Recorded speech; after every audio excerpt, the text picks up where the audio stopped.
You know what question I get asked more than almost anything else when people find out I used to be Amish? They ask me, were you allowed to work? Could you make money? Could women actually run a business? And every time I hear it, I kind of laugh a little because the real answer is so much more complicated and so much more interesting than a simple yes or no. So today I want to sit down and actually talk about this because there is a lot of stuff online that is either completely wrong or just barely scratches the surface.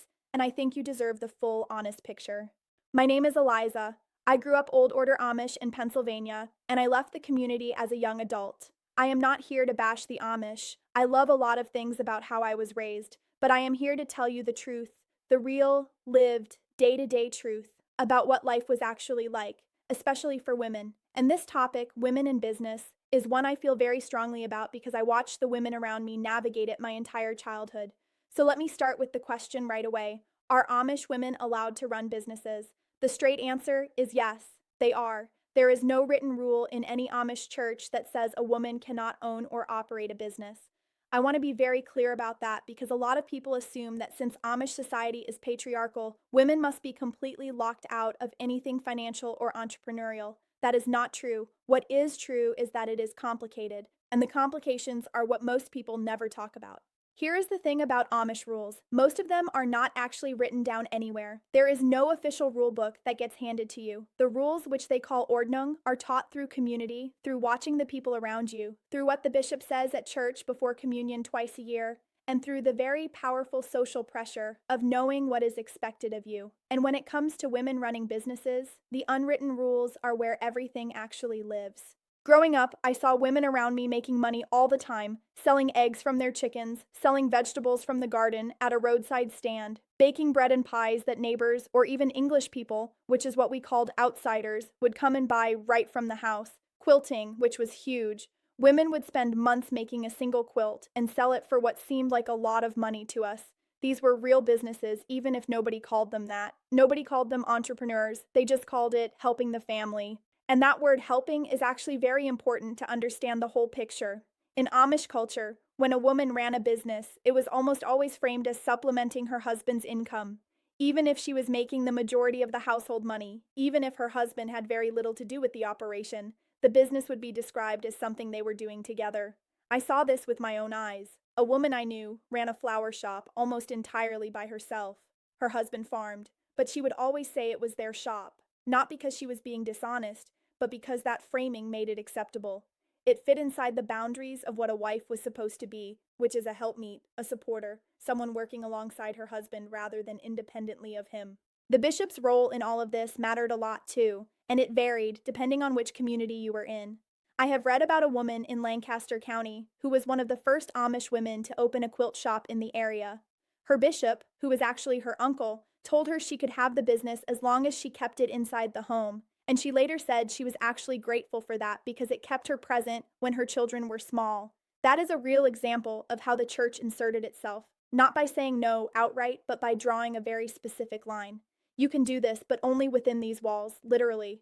Now, here is where it gets really interesting. The rules around women and business are not the same across all Amish communities. The Amish are not one single group. There are hundreds of different settlements across Pennsylvania, Ohio, Indiana, and many other states, and they all have their own version of the Ordnung. In more conservative groups, like the Swartzentruber Amish, women have almost no free time to even think about starting a business because running a home without modern appliances is itself a full-time job. Washing clothes by hand, cooking on a wood stove, preserving every single thing you eat, making your own fabric and clothing from scratch. There is no leftover time, and there is very little tolerance for stepping outside the home roles.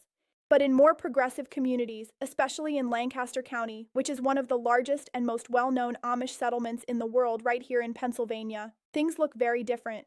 Women run variety stores, greenhouse businesses, bakeries, food stands, stamp shops, and craft businesses. Some of these are actually quite successful by any standard. There is a real business called Emma's Gourmet Popcorn that started with a woman popping corn by hand and grew into a company that ships nationally and has expanded into candy and nuts. That is a real Amish woman's business that grew into something serious.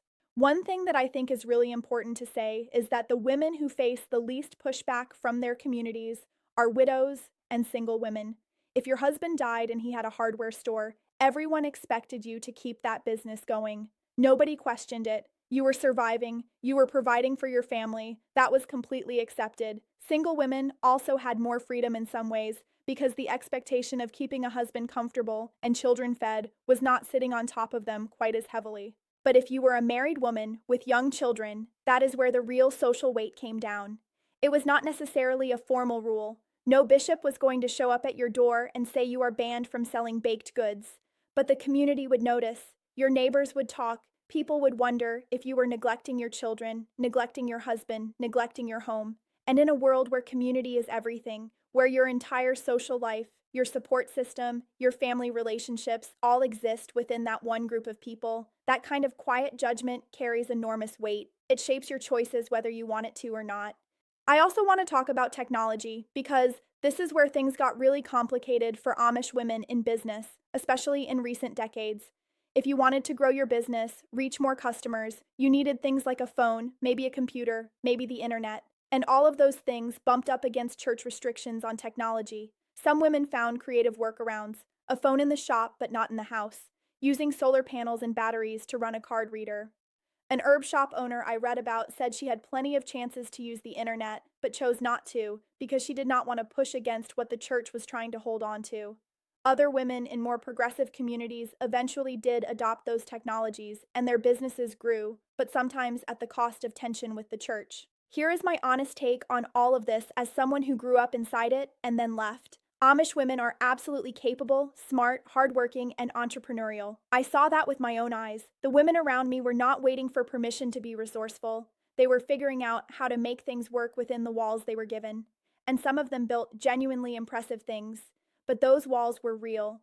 The pressure to keep the business at home, to describe it as a joint thing with your husband, to not let it overshadow your role as a mother and wife, to not let it draw attention or conflict with church rules on technology. All of that shaped the ceiling of what most women could build.